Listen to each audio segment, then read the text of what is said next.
Hello friends, welcome to our channel. இன்றைக்கி என்ன பார்க்க போகிறோம் அப்படின்னு பார்த்தீங்கன்னா, இன்றைக்கி லைனிங் ப்ளவுஸோட ஸ்டிச்சிங் மெத்தட் தான் வந்து பார்க்க போகிறோம். இந்த ஒரு வீடியோ போதும், உங்களுக்கு லைனிங் ப்ளவுஸில் எந்த விதமான சந்தேகமுமே வராது.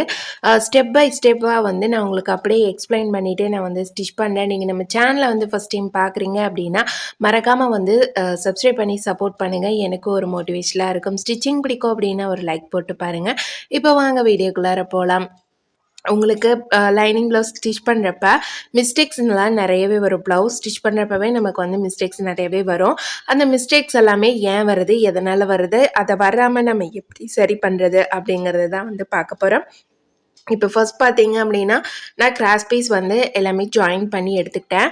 நம்ம நெக்குக்கு வச்சு தைக்கிற கிராஸ் பீஸ் பார்த்தீங்க அப்படின்னா, அது கரெக்டான ஷேப்பில் நம்ம அந்த கிராஸ் வந்து கட் பண்ணணும். அப்போ தான் நமக்கு நெக்கில் வச்சு தைக்கும்போது எந்த இடத்துலையுமே வந்து கொஞ்சம் ஒரு ஃபினிஷிங் இல்லாத மாதிரியெல்லாம் நெக் வருது இல்லைங்களா, அதுக்கு நம்ம வந்து கிராஸ் பீஸ் கரெக்டாக வைக்காதது தான் வந்து காரணம், கட் பண்ணாதது. அதனால் கிராஸ் பீஸ் கரெக்டாக கட் பண்ணிக்கிட்டீங்க அப்படின்னா உங்களுக்கு ஸ்டிச் பண்ண அந்த நெக் பீஸ்லாம் வச்சு தைக்கிறப்ப ரொம்பவே ஈஸியாக இருக்கும். அடுத்தது வந்து பார்த்தீங்க அப்படின்னா, பட்டி வந்து நான் ஜாயின் பண்ணிகிட்ருக்கிறேன். பட்டிக்கு வந்து லைனிங் கொடுத்து தான் வந்து லைனிங்கில் ஒரு டபுள் ஃபோல்டிங் வர மாதிரி தான் போட்டேன். ஏன்னா கொஞ்சம் ஸ்டிஃபாக இருக்கணும் அப்படிங்கிறதுக்காக இதை நான் அப்படியே வந்து ஃபஸ்ட்டு ஒரு லைன் வந்து மேல் பக்கம் வச்சு தைச்சிட்டு அதை அப்படியே வந்து திருப்பி விட்டுட்டு நம்ம வந்து கீழே ஒரு பார்டரில் மட்டும் வந்து இந்த மாதிரி தையல் போட்டுக்கிட்டோம் அப்படின்னா ரெண்டையும் ஒட்டுக்கா வச்சு ரெண்டு தையலும் பின்னாடி தெரிகிற மாதிரி போடுறது பதிலாக இந்த மாதிரி ஒரு சைடு ஃபஸ்ட்டு நம்ம ஸ்டிச் பண்ணிட்டோம் அப்படின்னா நமக்கு அந்த துணியில் வந்து சுருக்கம் வரும். அந்த சுருக்கம் வந்து வராமல் பார்க்குறதுக்கு நல்லா நீட்டாக இருக்கும். இப்படி ரெண்டையும் ஒன்றா வச்சு நம்ம வந்து கீழே படிமான தையல் போடுறப்ப நமக்கு அந்த இடத்துல சுருக்கம் வர மாதிரி இருக்கும். அதுக்கடுத்து வந்து பார்த்திங்க அப்படின்னா நம்ம வந்து ஆல்ரெடி நம்ம அளவு பார்த்து தான் வந்து கட் பண்ணியிருக்கிறோம். இன்னொரு தடவையும் நம்ம வந்து செக் பண்ணிக்கலாம். பட்டியோட சைஸ் வந்து கரெக்டாக இருக்கா இல்லையா அப்படின்னு ரெண்டு பக்கமே கரெக்டாக இருக்குது. அதனால் வந்து நான் சேம் அதே அளவுலேயே வந்து திருப்பியும் கட் பண்ணிக்கிறேன். ரெண்டையும் ஒன்று போல் வச்சுட்டு எக்ஸ்ட்ரா இருக்கிற கிளாத் எல்லாம் கட் பண்ணி விட்டுடலாம். கட் பண்ணி விட்டுட்டு ரெண்டு சைடும் மார்க் போட்டுடலாம், எந்த சைடு நம்ம எதை வைக்கணும் அப்படிங்கிறதுக்கு. அதுக்கு அடுத்தது வந்து பார்த்திங்க அப்படின்னா ப்ளவுஸில் கை வந்து ஜாயின் பண்ணிக்கலாம். கை வந்து ஃபஸ்ட்டு லைனிங் மூட்டி எடுத்துடலாம். நான் வந்து இப்போ நம்ம ஸ்டிச் பண்ணுறோம் அப்படின்னா நமக்கு அந்த கிளாத்தில் உள்ள வெளியே நல்லா தெரியணும். ஏன்னா ஒரு சில டைம் வந்து உள்ள வெளியே தெரியாமல் நம்ம வச்சிட்டோம் அப்படின்னா நமக்கு அது வந்து ரொம்ப சிரமமாக போயிடும்.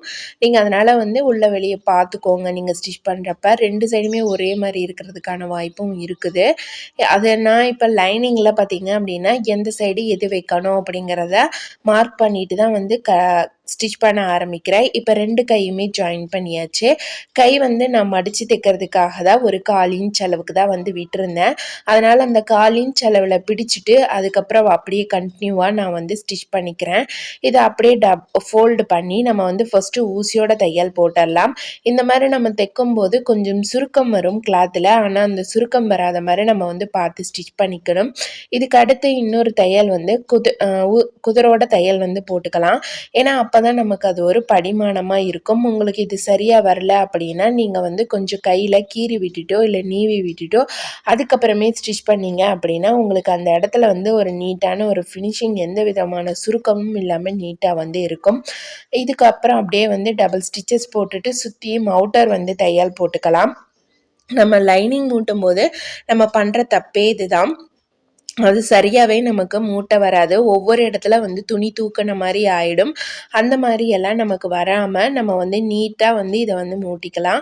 உங்களுக்கு சப்போஸ் அந்த மாதிரி மிஸ்டேக்ஸ் எல்லாம் வரும், பிரிச்சுட்டு தான் நீங்கள் லைனிங் மூட்டினா தைக்கிற மாதிரி இருக்கும் அப்படின்னா நீங்கள் வந்து குண்டூசி போட்டு பின் பண்ணி எடுத்துகிட்டு அதுக்கப்புறமே ஸ்டிச் பண்ணிங்க அப்படின்னா சேம் அதே ஷேப்லேயே நம்ம வந்து ஸ்டிச் பண்ணிக்கலாம். நான் எப்பயுமே தைக்கும்போது என்னோடய கையை வந்து அந்த லைனிங் மேலே வச்சுட்டு கையை வந்து அப்படியே நீவி விட்டுட்டு தான் வந்து தைப்பேன். ஏன்னா எங்கேயாவது துணி வந்து அடியில் சுருங்கி இருக்கா, மாட்டி இருக்கா, இழுத்துட்ருக்கிறா அப்படிங்கிறத பார்க்கறதுக்காக என் கை மேலேயே வந்து நான் அதை வச்சுட்டு அப்படியே தான் வந்து தைப்பேன். அதுக்கு அடுத்தது வந்து பார்த்திங்க அப்படின்னா நம்ம வந்து பேக் பார்ட் வந்து ஸ்டிச் பண்ணிடலாம். பேக் பார்ட் ஸ்டிச் பண்ணுறப்ப ரெண்டு சைடுமே நம்ம கரெக்டான கேப் விட்டுருக்குறோமா, ஏன்னா நம்ம அந்த சரியான கேப் விடலை அப்படின்னா நமக்கு மேலே ஆம்கோல் கிட்ட எல்லாமே வந்து கொஞ்சம் துணி பத்தாத மாதிரி வந்து போயிடும். அதனால் அதையும் பார்த்துக்கோங்க. ரெண்டு சைடும் கரெக்டான கேப்பில் இந்த லைனிங் லைனிங் கிளாத்தை வச்சு நம்ம அப்படியே வந்து தையல் போட்டுக்கலாம். பாருங்கள், என்னோடய கை வந்து நான் அது மேல் பக்கத்தில் வச்சுருக்கிறேன். இந்த மாதிரி வச்சுட்டு ஒவ்வொரு இடமே வந்து நான் நீவி விட்டுட்டு கிளாத்தெல்லாம் சரியாக இருக்கா, எங்கேயாவது வந்து துணி அதிகமாக தூக்கிட்டு இருக்கா, அந்த மாதிரி எல்லாமே பார்த்துட்டு இப்படி தான் வந்து செக் பண்ணி நான் வந்து ஸ்டிச் பண்ணுறேன். ஏன்னா நம்ம இதை பார்க்காம சீக்கிரமாக தைக்கணும் அப்படின்னு தைச்சிட்டோம் அப்படின்னா நமக்கு வந்து எக்ஸ்ட்ரா பிரிச்சுட்டு தைக்கிற வேலை தான் இருக்கும். அதுக்காக தான் இப்போ இதை வந்து நான் ஃபுல்லாகவே வந்து ஸ்டிச் பண்ணிவிட்டு பேக்கில் திருப்பி விட்டுட்டு கரெக்டாக இருக்கா அப்படிங்கிறத வந்து செக் பண்ணி பார்த்துட்டு இப்போ எக்ஸ்ட்ரா இருக்கிற கிளாத் எல்லாமே நான் வந்து கையோட வந்து வெட்டி விட்டுட்டு இப்போ நம்ம இதுக்கு கீழே வந்து போடுற தையலையும் வந்து போட்டு விட்டுடலாம். நம்ம ஒரு பேக் பார்ட்லாம் ஸ்டிச் பண்ணுறப்ப back and front neck stitch பண்ணுறப்ப பார்த்தீங்க அப்படின்னா இப்போ ஒரு சிலர் எல்லாமே வந்து அப்படியே அடித்து திருப்பி விட்டுறாங்க. கொஞ்சம் நெக்கு வந்து ஈஸியாக வேலை முடிஞ்சிரும் அப்படின்னு நம்ம அந்த மாதிரியும் செய்யலாம். ஆனால் நாளாக அந்த நெக்குக்கு ஒரு ஸ்டிஃபாகவே இருக்காது. நீங்கள் அந்த நார்மலாக அடித்து திருப்புறதுக்கு பதிலாக கொஞ்சம் பீஸ் கொடுத்து நீங்கள் ஸ்டிச் பண்ணிங்க அப்படின்னா கழுத்தை அடித்து திருப்பினீங்க அப்படின்னா இன்னும் கொஞ்சம் ஸ்டிஃபாக இருக்கும். அந்த நெக் பீஸும் அவங்களுக்கு ரொம்ப நாள் வந்து லைஃப் வரும். ஒரு சிலரோட ப்ளவுஸ்லாம் பார்த்தீங்கன்னா பேக்கில் அந்த நெக்கில் மட்டும் வந்து அப்படியே கிழிஞ்சிரும். கொஞ்சம் நாள் ஆயிடுச்சு அப்படின்னா அதை வந்து நம்மக்கிட்ட ஸ்டிச் பண்ணி எடுத்துகிட்டு வருவாங்க. அந்த மாதிரி ரீசன் எல்லாமே அதனால தான் வந்து வர்றது. இப்போ நான் கீழேயும் வந்து ஸ்டிச் பண்ணிட்டேன். அடுத்தது நம்ம வந்து ஃப்ரண்ட் பார்ட் வந்து ஸ்டிச் பண்ணிக்கலாம். ஃப்ரண்ட் பார்ட் ஸ்டிச் பண்ணுறப்ப first right and left side நம்ம வந்து மார்க் பண்ணிக்கலாம். ரெண்டையும் மார்க் பண்ணிவிட்டு அதுக்கு அடுத்தது நான் உள்ள வெளியே சரியாக இருக்கா அப்படிங்கிறத பார்த்துட்டு இப்போ மார்க் பண்ண பக்கம் வந்து மேலே வர மாதிரி வச்சுட்டு நான் தையல் போடுறது எல்லாமே வந்து பார்த்தீங்க அப்படின்னா இந்த அட்ஜஸ்ட்மெண்ட் தையல் எல்லாமே வந்து பெரிய தையல் தான் வந்து போடுவேன். ஏன்னா நமக்கு சப்போஸ் வந்து ஏதாவது வந்து கொஞ்சம் சுருக்கம் வருது, துணி தூக்கிட்டு இருக்குது அப்படின்னா நம்ம பிரிச்சுட்டு சரி பண்ணுறதுக்கு ரொம்ப ஈஸியாக இருக்கும். அதனால் பிரிக்கிற மாதிரி இருக்கிற தையல், தேவையில்லாத தையல் எல்லாமே பெரிய சைஸில் நீங்கள் வந்து போட்டுக்கோங்க. அடுத்தது இன்னொரு பீஸையும் நம்ம வந்து வச்சு ஸ்டிச் பண்ணிடலாம். இப்போ பாருங்கள், நான் கொஞ்சம் மாற்றிட்டு அதனால் எந்த சைடு வந்தது அப்படின்னு தெரியலை. அதுக்கப்புறம் திருப்பியும் வந்து இந்த மாதிரி வச்சு பார்த்துட்டு அதே ஷேப்லேயே வந்து வச்சுக்கிட்டேன். அதே மாதிரி நம்ம லைனிங்க்கு கிராஸ் எடுக்கிறதுமே வந்து பார்த்திங்கன்னா கிராஸ் கட்டிங் போட்டு ப்ளவுஸ் ஸ்டிச் பண்ணுறதுக்கு நம்ம எடுக்கிற லைனிங்கும் கரெக்டான கிராஸில் இருக்கணும். ப்ளவுஸ்க்கு கட் பண்ணுற மெயின் கிளாத்தும் கரெக்டான கிராஸில் இருக்கணும். அப்போ தான் அது ரெண்டு துணியுமே வந்து நமக்கு இந்த மாதிரி ஒன்றா அமுங்கின மாதிரி இருக்கும். இல்லைன்னா ரெண்டுமே வந்து ஒன்றோட ஒன்று ஒட்டாமல் அப்படியே தூக்கிட்டு இருக்கிற மாதிரி தான் இருக்கும். ஒரு சிலர் எல்லாம் பார்த்திங்க அப்படின்னா லைனிங்க்கு ப்ளவுஸ் பிட்டுமே வந்து போடுறாங்க. அது அவங்களுக்கு செட் ஆகுது, அதனால வந்து போட்டுக்கிறாங்க. நான் வந்து கேட்பேன், இல்லை நான் இதுக்கு முன்னாடி கூட இதுதான் போடுறேன், எனக்கு செட் ஆகும் அப்படின்னு சொல்கிறாங்க. ஏன்னா நம்ம ப்ளவுஸ் பிட் போடுறப்ப அதுவே வந்து பாலிஸ்டர் கலந்தது, அதனால நம்ம வந்து மெயின் கிளாத்தில் அது நமக்கு ஒட்டவே ஒட்டாது. எப்பயுமே நமக்கு அது தூக்கிட்டு இருக்கிற மாதிரியே தான் இருக்கும். அந்த மாதிரி ஃபீலிங்கும் வந்து நமக்கு வந்து வர்றதுக்கான சான்சஸ் இருக்குது. ஒரு சிலர் லைனிங்கை வந்து வாஷ் பண்ணியும் வந்து போடுவாங்க. நான் வந்து லைனிங் வாஷ் பண்ணுறது கிடையாது, அப்படியே தான் வந்து போடுறது. ஏன்னா வந்து நம்ம இன்னும் இதனால் வரையும் அந்த மாதிரி கம்ப்ளைண்ட் எதுவுமே வந்ததில்லை. நம்ம வாங்குகிற மெட்டீரியல் லைனிங் வந்து ஓரளவுக்கு கரெக்டாக இருந்தது அப்படின்னா அந்த மாதிரி மெட்டீரியல் நமக்கு அந்த கம்ப்ளைண்ட் வந்து வராது. கொஞ்சம் வந்து இல்லை லோ பட்ஜெட்டில் நம்ம வாங்குகிறோம் அப்படின்னாலுமே, இல்லை ரொம்ப பியூர் காட்டனில் கொஞ்சம் விலை அதிகம் பியூர் காட்டனில் வாங்குகிறோம் அப்படின்னாலுமே நமக்கு லைனிங் தண்ணியில் போட்டுட்டு தான் ஸ்டிச் பண்ணுற மாதிரி இருக்கும். இன்னுமே அந்த துணி வந்து சுருங்கிறதுக்கான வாய்ப்பு இருக்கும். அது நம்மளோட லைனிங் மெட்டீரியலை பொறுத்து தான் அந்த ஒர்க்கை நம்ம வந்து பண்ண வேண்டியதாக இருக்கும். இப்போ நான் ஃபுல்லாக வந்து ஸ்டிச் பண்ணிவிட்டு ஃபர்ஸ்ட் டாட் வந்து மார்க் பண்ணி நான் வந்து ஸ்டிச் பண்ணுறேன். சேம் அளவு ப்ளவுஸில் என்ன அளவு வருதோ அந்த அளவுக்கு தான் நான் வந்து மார்க் பண்ணுவேன். இப்போ நம்ம இதை மடித்து வைக்கும்போது நமக்கு இந்த ஷோல்டரில் இது வந்து கரெக்டாக இருக்கணும். இந்த ஷோல்டருக்கு நேர் இருக்கிற மாதிரி இருக்கணும் ஃபர்ஸ்ட் டாட்டு. அப்போ தான் நம்மளால் வந்து கஸ்டமர் ப்ளவுஸ் போடும்போது அவங்களுக்கு எந்த விதமான ஒரு இதுவுமே இல்லாமல் கரெக்டாக அந்த கப் சைஸ் வந்து கரெக்டாக அவங்களுக்கு வந்து இருக்கும். ஒரு சிலர் எல்லாம் சொல்கிறாங்க இல்லைங்களா, கப் சைஸ் எனக்கு வந்து ரொம்ப தள்ளி போயிடுச்சு, கிராஸாக வந்துருச்சு, விலகிருச்சு, கோணையாக இழுத்துட்டு இருக்கிற மாதிரி இருக்குது, அந்த மாதிரியெல்லாம் கம்ப்ளைண்ட் சொல்கிறதுக்கு ரீசன் வந்து அதுதான். நம்ம டாட் போடுற டாட் வந்து ஒரு சில சைடு வந்து சைடாக போயிடுச்சு அப்படின்னா நமக்கு இந்த மாதிரி கம்ப்ளைண்ட் வர வாய்ப்பு இருக்குது. அடுத்தது செகண்ட் டாட் போட்டுக்கிறேன். செகண்ட் டாட் பார்த்திங்க அப்படின்னா நம்ம இந்த கொக்கி பக்கத்தை ரெண்டாக மடித்து வச்சோம் அப்படின்னா நமக்கு நமக்கு சென்டர் பாயிண்ட் வரும். அந்த சென்டர் பாயிண்ட்ல நம்ம செகண்ட் டாட் போட்டுடலாம். அடுத்தது தேர்ட் டாட் பார்த்தீங்க அப்படின்னா அளவு ப்ளவுஸில் எந்த இடத்துல இருக்கோ அந்த அளவுக்கு மெஷர்மெண்ட் வச்சுட்டு மேலேருந்து கீழே வரையும் எந்த ஹைட்டுக்கு வருதோ அந்த ஹைட்டுக்கு நான் மார்க் பண்ணிக்கிறேன். இப்போ மேலேருந்து கீழே வரையும் அப்படியே வந்து நம்ம தையல் போட்டு விட்டுடலாம். தையல் போட்டுட்டு நம்மளோட டாட்ஸ் போட்டது சரியாக இருக்கா அப்படின்னு பார்க்கறதுக்காக இப்படி கப்சை நம்ம அந்த டாட் போட்டதை எடுத்து இப்படி முன்னாடி போட்டோம் அப்படின்னா நமக்கு அது ஒரு ஷேப்பாக வந்து இருக்கணும். அப்படி இருந்தது அப்படின்னா அவங்களுக்கு வந்து கஸ்டமருக்கு எந்த கம்ப்ளைண்ட்டும் வந்து வராது. சப்போஸ் வந்து ஷேப் இல்லாமல் ஒரு மாதிரி கொஞ்சம் அமுங்கின மாதிரி இருக்கிற மாதிரி இருந்தது அப்படின்னா நீங்கள் அதை வந்து சரி பண்ணிக்கணும். அடுத்தது வந்து பார்த்தீங்க அப்படின்னா நான் போட்ட டாட்ஸ் எல்லாமே கரெக்டாக இருக்கா அப்படிங்கிறத செக் பண்ணி பார்த்துட்டு நான் இன்னொரு தையல் வந்து போட்டுக்கிறேன். இன்னொரு தையல் போட்டு எடுத்துட்டோம் அப்படின்னா நமக்கு இன்னுமே வந்து ஸ்டிஃபாக இருக்கும். அடுத்தது நம்ம வந்து இதில் பட்டி வச்சு ஜாயின் பண்ணிடலாம். இந்த நமக்கு இந்த டாட்ஸில் வர்றது அந்த மிஸ்டேக் மட்டும்தான். ஏன்னா வந்து கஸ்டமர் வந்து இந்த டாட் கிராஸாக போயிடுச்சு அப்படின்னு சொல்லுவாங்க. பட்டி ஜாயின் பண்ணுறதுக்கு முன்னாடி கரெக்டாக இருக்கா அப்படின்னு செக் பண்ணி பார்த்துட்டு இப்போ நம்ம வந்து பட்டி ஜாயின் பண்ணிடலாம். ஆல்ரெடி நம்ம வந்து பட்டி வந்து கரெக்டாக இருக்கா இல்லையான்னு செக் பண்ணியாச்சு. நான் வந்து எவ்வளோ அளவுக்கு விடுவோமோ 1/4 இன்ச் அளவுக்கு தான் நம்ம வந்து விட்டுருக்குறோம். அதனால 1/4 இன்ச் அளவுக்கு நான் வந்து மடித்து அப்படியே வந்து ஸ்டிச் பண்ணிடுறேன். ஸ்டிச் பண்ணிவிட்டு இது கரெக்டாக இருக்கா அப்படிங்கிறத பார்த்துட்டு அதுக்கு அடுத்தது பாருங்கள் இப்படி போடும்போதே வந்து எவ்வளோ அழகாக நல்லா வந்திருக்கு அப்படின்னு. இப்போ அடுத்து இன்னொரு சைடும் வந்து வச்சு ஸ்டிச் பண்ணிடலாம். பட்டியை எப்பயும் ஒரு நூல் அளவு தள்ளி வெளியில் இருக்கிற மாதிரி வச்சிங்க அப்படின்னா நமக்கு வந்து ஸ்டிச் பண்ணிவிட்டு திருப்பும் போது நமக்கு அது ரெண்டுமே வந்து ஒரே ஈவனாக இருக்கிற மாதிரி இருக்கும். கம்பல்சரி பட்டிக்கும் வந்து நான் டபுள் ஸ்டிச்சஸ் வந்து போட்டுட்டேன். இப்போ நம்ம ஜாயின் பண்ண ரெண்டையும் ஒன்று போல் வச்சு பார்த்துக்கலாம். பாருங்கள் பட்டி ரெண்டும் ஜாயின் பண்ண இடமும் ஒன்றா இருக்குது. அப்புறம் அந்த செகண்ட் டாட் போட்ட இடமும் வந்து ஒன்றா இருக்குது. ஒரு சிலருக்கெல்லாம் பார்த்தீங்க அப்படின்னா அந்த செகண்ட் டாட் ஒன்றா போட்டாலுமே தைக்கும் போது அது வந்து கொஞ்சம் முன்ன பின்ன மேலே ஏறிக்கிற மாதிரி வந்து இருக்கும். அடுத்தது நம்ம வந்து பீஸ் வந்து கட் பண்ணி வச்சுருக்குறோம். கொக்கி பீஸும் வி பீஸுக்கும் அது நான் வந்து கொக்கி பீஸ்க்கு எப்பயுமே லைனிங் மட்டும்தான் வச்சு அட்டாச் பண்ணுறது. ஒரு லென்த்தியாக எடுத்துக்குவேன். நான் எப்பயும் கழுத்தில் வந்து நம்ம கழுத்து பீஸ் கட் பண்ணுறோம் இல்லைங்களா, அது போக மீதி இருக்கிற கிளாத்தை தான் வந்து 2ஆக கட் பண்ணி நான் இந்த மாதிரி கொக்கி பீஸ்க்கு மீ பீஸ்க்கு வச்சுக்குவேன். இதை மடித்து ஸ்டிச் பண்ணிவிட்டு இன்னொரு தையல் வந்து ஊசியோட தையலையும் வந்து போட்டு விட்டுறேன். அடுத்தது நம்ம இப்போ வி பீஸ் ஸ்டிச் பண்ணிக்கலாம். வி பீஸ்க்கு பார்த்தீங்க அப்படின்னா கழுத்து பீஸ்லேருந்து கட் பண்ண மெயின் கிளாத் எடுத்து அந்த மெயின் கிளாத்தில் வச்சு நான் இந்த மாதிரி டபுளாக ஃபோல்ட் பண்ணிவிட்டு நான் வந்து ஸ்டிச் பண்ணிக்கிறேன். கீழே கொஞ்சமாக மடித்து விட்டுறலாம். மடித்து விட்டுட்டு நம்ம வந்து தையல் போட ஆரம்பிச்சுக்கலாம். இந்த மாதிரி ஃபஸ்ட்டு நீங்கள் குதிரோட தையல் போட்டுக்கோங்க. அதுக்கு அடுத்தது இதை மடித்து இன்னொரு மடித்து ஃபஸ்ட்டு வந்து சென்டரில் ஒரு தையல் வந்து நான் போட்டுக்கிறேன். ஏன்னா நம்ம வீ போடும்போது நமக்கு இந்த கிளாத்து நழுவாமல் இருக்கணும் அப்படிங்கிறதுக்காக கீழே எண்டு வரையும் கரெக்டாக கொண்டு வந்துட்டு அந்த எண்டில் எங்கேயுமே வந்து சுருக்கம் துணி அந்த மாதிரி மாட்டிட்டு இல்லாத மாதிரி பார்த்து எடுத்து வச்சுட்டு இப்போ ரெண்டுமே கரெக்டாக இருக்கா அப்படிங்கிறத ஒரு தடவை செக் பண்ணி பார்த்துட்டு அதுக்கு அடுத்தது ஃபஸ்ட்டு ஒரு மேலே ஒரு 1/4 இன்ச் அளவுக்கு விட்டுட்டு நான் வந்து வி போட்டுக்கிறேன். செகண்டு டாட் வர இடத்துல வந்து வி போட்டுக்கிறேன். அதுக்கு அடுத்தது கீழே வந்து கொஞ்சம் பட்டிக்கும் மேலே இப்போ நம்ம இந்த வி போடுறோம் அப்படின்னா அந்த டிஸ்டன்ஸ் எல்லாமே பார்த்தீங்க அப்படின்னா நமக்கு ஒன்று போல் இருக்கணும். ரொம்ப வந்து பக்கமாகவும் வந்துடக்கூடாது, ரொம்ப தள்ளியும் வந்துடக்கூடாது.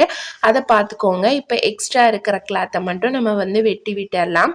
இப்போ பேக் பார்ட் வந்து ஸ்டிச் பண்ணி வச்சோம் இல்லைங்களா, அந்த பேக் பார்ட்டோட நம்ம வந்து இதை அட்டாச் பண்ணிக்கலாம்.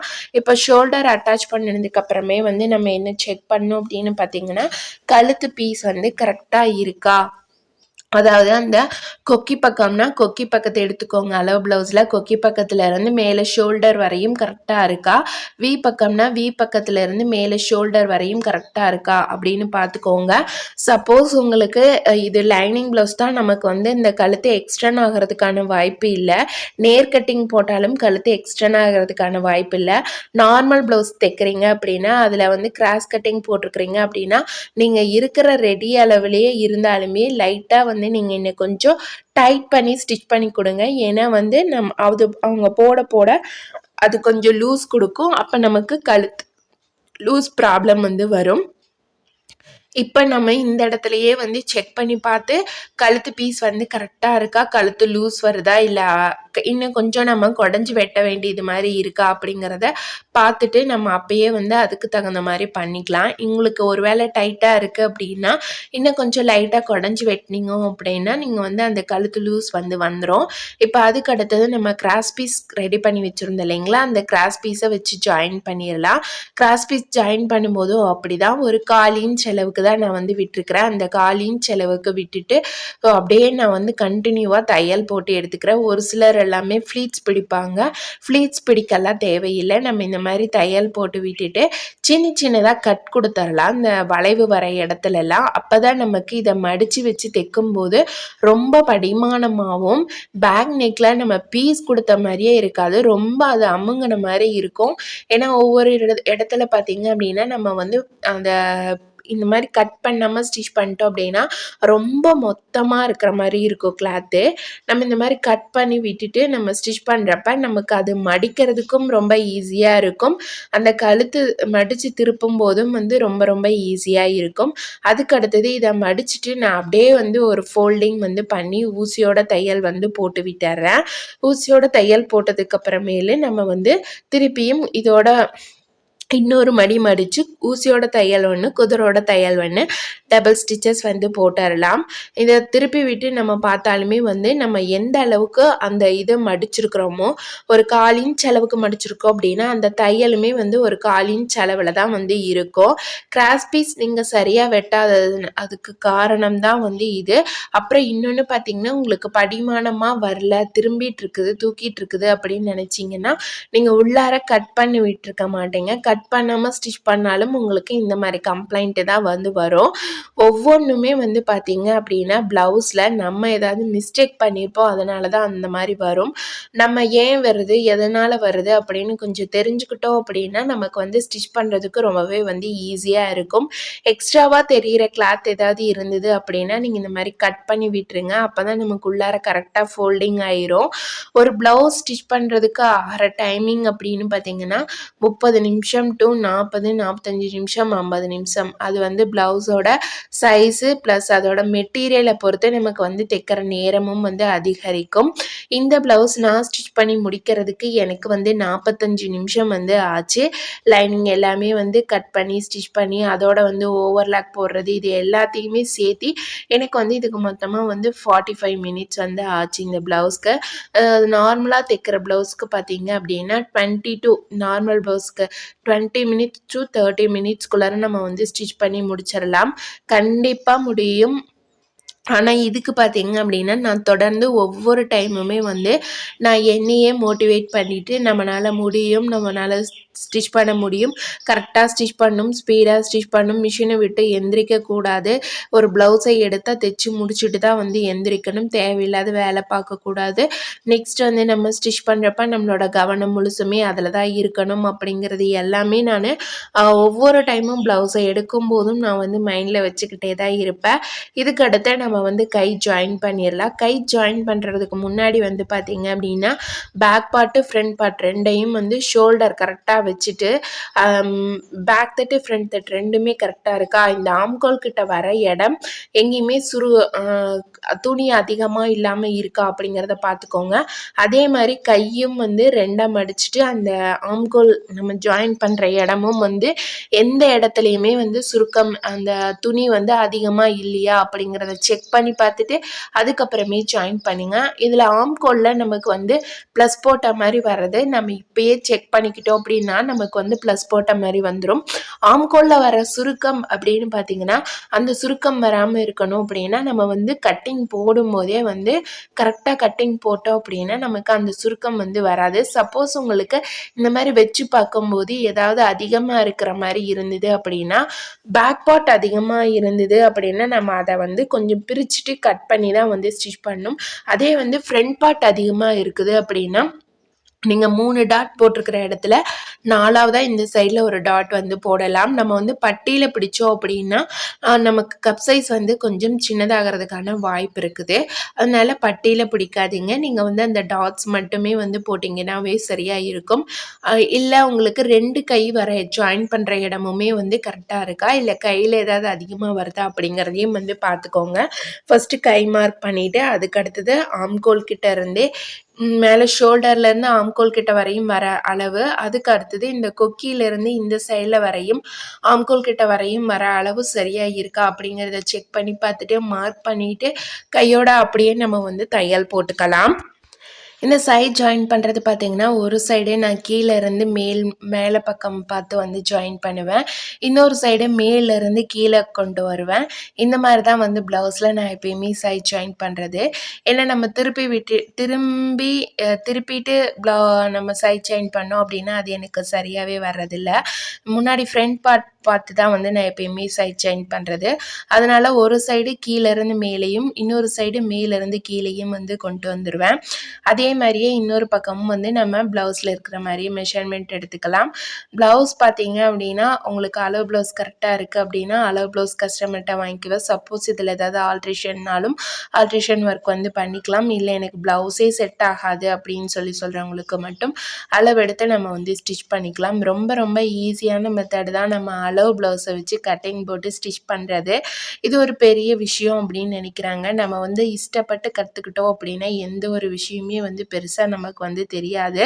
இப்போ நான் இந்த தையலோட பார்த்திங்க அப்படின்னா எக்ஸ்ட்ரா இன்னும் வந்து ஒரு 3 தையல் வந்து உள்ளார போட்டுருவேன். மொத்தமாக வந்து 4 தையல் வந்து போட்டு கொடுத்துருவேன். அதுக்கடுத்தது நம்ம இப்போ பேக் டாட் வந்து பிடிச்சிடலாம். பேக் டாட் பிடிக்கிறதுக்கு கரெக்டாக இந்த மாதிரி வச்சு பார்த்தோம் அப்படின்னா எவ்வளோ அதிகமாக இருக்குது அப்படிங்கிறது நமக்கு தெரிஞ்சிடும். அந்த அளவுக்கு தகுந்த மாதிரி நம்ம இதை வந்து மடித்து ஸ்டிச் பண்ணிக்கலாம். ஃபஸ்ட்டு பேக் சைடில் சென்டர் மார்க் பண்ணிவிட்டு அந்த சென்டரை 2ஆக டிவைட் பண்ணி நம்ம இந்த மாதிரி பிடிச்சோம் அப்படின்னா நமக்கு வந்து அந்த டாட் வந்து ஒரே ஈவனாகவும் ஒரே சைஸாகவும் இருக்கும். ரொம்ப வந்து பக்கம் பக்கமாகவும் இல்லாமல் ரொம்ப தள்ளியும் இல்லாமல் அந்த ஒரு பர்ஃபெக்டாகவும் நீட்டாகவும் இருக்கும். இப்போ இன்னொரு தடவை நம்ம செக் பண்ணி பார்த்துக்கலாம் கரெக்டாக இருக்கா அப்படின்னு. செக் பண்ணி பார்த்துட்டு கரெக்டாக இருக்கா அப்படின்ட்டு அதுக்கு அடுத்தது நான் இன்னும் வந்து எக்ஸ்ட்ரா தையல் எல்லாமே நான் வந்து போட்டு விட்டுறேன். இதுக்கடுத்து நம்ம வந்து கொஞ்சமாக கிளாத் விட்டுட்டு நம்ம அப்படியே வந்து ஓவர்லாக் போட்டு விட்டுடலாம். விட்டதுக்கப்புறமேல் நம்ம வந்து கட்டணும் அப்படின்னா நம்மளோட ப்ளவுஸோட ஃபினிஷிங் ஒர்க் வந்து ஃபுல்லாக வந்து முடிஞ்சுது. ஃபைனலாக பார்த்தீங்க அப்படின்னா இதுதான் வந்து இதோட அவுட்லுக்கு. நான் வந்து இந்த டைமில் தான் வந்து ஓவர்லாக் வந்து போடுவேன். கை ஜாயின் பண்ணினதுக்கு அப்புறமேலே கைக்கும் பட்டிக்கும் வந்து போட்டுட்டேன் அப்படின்னா அதுக்கடுத்து வந்து பார்த்திங்க அப்படின்னா ப்ளவுஸை ஃபினிஷ் பண்ணிவிட்டு நம்ம அப்புறம் திருப்பி எழுந்திரிக்கும் போது நம்ம வந்து சைடு ஓவர்லாக் வந்து போட்டுக்கலாம். அதுக்காக ஒரு தடவை நம்ம மிஷின் விட்டு எந்திரிக்கணும் அப்படிங்கிறது இல்லை. நம்ம வந்து செய்கிற வேலையை எப்படி செஞ்சோம் அப்படின்னா டைம் மீதி பண்ணலாம் அப்படிங்கிறத வந்து பார்த்துக்கோங்க. நமக்கு அந்த சைட்லேயும் பார்த்தீங்க அப்படின்னா ப்ளவுஸ் கிட்ட ப்ளஸ் போட்ட மாதிரி அப்படியே வந்து கரெக்டாக வந்துடும். ப்ளவுஸ் ஸ்டிச்சிங்க்கு பார்த்தீங்க அப்படின்னா எவ்வளோ சார்ஜ் பண்ணுறேன் அப்படின்னா லைனிங் ப்ளவுஸ் ஸ்டிச் பண்ணுறதுக்கு 240 ரூபா வந்து சார்ஜ் பண்ணுறேன். நார்மல் ப்ளவுஸ்க்கு 120 ரூபா வந்து சார்ஜ் பண்ணுறேன். இப்போ கொஞ்சமாக மட்டும் கிளாத்தை விட்டுட்டு அதுக்கடுத்து நான் அப்படியே வந்து ஓவர்லாக் போட்டு விட்டுறேன். போட்டதுக்கப்புறமே பாருங்கள் இப்போ நம்ம பார்க்குறக்கே நமக்கு உள்ளார நல்லா நீட்டாகவும் ஃபினிஷிங்காகவும் இருக்கும். எக்ஸ்ட்ரா நமக்கு எங்கே நூல் பிசுறு இந்த மாதிரியெல்லாம் இருக்குதோ அதெல்லாமே நம்ம வந்து கை கட் பண்ணிட்டோம் அப்படின்னா நமக்கு பார்க்குறக்கு ப்ளவுஸ் வந்து நீட்டாக இருக்கும். அதே மாதிரி தையலுமே வந்து ஸ்டார்டிங்லேருந்து முடிகிற வரையும் ஒரே தையலை மெயின்டைன் பண்ணுங்கள். தையல் ரொம்ப பக்கமாகவோ இல்லை ரொம்ப தூரமாகவோ அந்த மாதிரி வச்சு நீங்கள் தைக்காதீங்க. அது வந்து நமக்கு ஒரு ஃபினிஷிங்கை கொடுக்காது. இப்போ பாருங்கள் ஃபுல்லாக வந்து கம்ப்ளீட் பண்ணியாச்சு. ஃபைனலாக இதுதான் இதோட அவுட்லுக்கு. இன்றைக்கி இந்த வீடியோ உங்களோட ஷேர் பண்ணதில் எனக்கு ரொம்பவே வந்து ஹாப்பி. நீங்கள் நம்ம சேனலை வந்து ஃபஸ்ட் டைம் பார்க்குறீங்க அப்படின்னா மறக்காமல் வந்து சப்ஸ்கிரைப் பண்ணி சப்போர்ட் பண்ணுங்கள். ஸ்டிச்சிங் பிடிக்கும் அப்படின்னாலும் ஒரு லைக் போட்டு பாருங்கள். எத்தனை பேத்துக்கு ஸ்டிச்சிங் பிடிக்கும்னு நானும் தெரிஞ்சுக்கிறேன். எனக்கு என்னோடய தொழில் ரொம்பவே பிடிக்கும். இந்த ப்ளவுஸ் பார்த்திங்க அப்படின்னா ரொம்பவே நல்லா நீட்டாகவும் பர்ஃபெக்டாகவும் வந்து வந்திருக்குது. நமக்கு வந்து ஸ்டிச் பண்ண அந்த பர்ஃபெக்ட்டு நீட்டு இது எல்லாமே வந்து வந்துடும். அதை பற்றி நீங்கள் ஒன்றும் பெருசாக வந்து இது பண்ணிக்க தேவையில்லை. இந்த கப் சைஸுமே பாருங்கள் எல்லாமே எடுப்பாக கச்சிதமாக வந்து வந்திருக்குது. இதில் உங்களுக்கு ஏதாவது டவுட் இருந்தது அப்படின்னா மறக்காமல் வந்து கமெண்ட்ஸில் சொல்லுங்கள். நெக்ஸ்ட் வீடியோவில் பார்க்கலாம் ஃப்ரெண்ட்ஸ். தேங்க்ஸ் ஃபார் வாட்சிங். பாய்.